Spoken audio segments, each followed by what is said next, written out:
വേടൻ നമ്മുടെ ആരുമല്ല. അദ്ദേഹത്തിന്റെ റാപ്പ് സംഗീതത്തെ ന്യായീകരിക്കേണ്ട ആവശ്യമോ അദ്ദേഹത്തിനെ വേറെ ഏതെങ്കിലും രീതിയിൽ സപ്പോർട്ട് ചെയ്യേണ്ട ആവശ്യമോ നമുക്കുണ്ടെന്ന് എനിക്ക് തോന്നുന്നില്ല.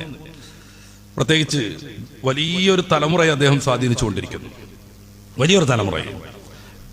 ഉച്ചയ്ക്ക് 2 മണി മുതൽ രാത്രി 10:30 വരെ 7000 ആളുകൾക്ക് മാത്രം അങ്ങനെ നിൽക്കാൻ പറ്റുന്ന ഗ്രൗണ്ടിൽ 10,000 ചില്ലാനം വിദ്യാർത്ഥികളും വിദ്യാർത്ഥിനികളും യുവാക്കളും തടിച്ചുകൂടുന്നു. എത്ര ടൈം എന്നാലോചിച്ച് നോക്കുങ്ങൾ.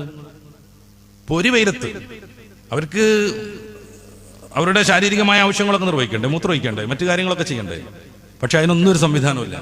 ഉച്ചയ്ക്ക് 2 മണി മുതൽ രാത്രി 10:30 വരെ. എന്നിട്ടും വേടൻ സ്റ്റേജിൽ വരുന്നില്ല എന്ന് വന്നപ്പോൾ പ്രതിഷേധം വരികയാണ്. സംഘാടകരോട് കയർക്കുകയാണ്.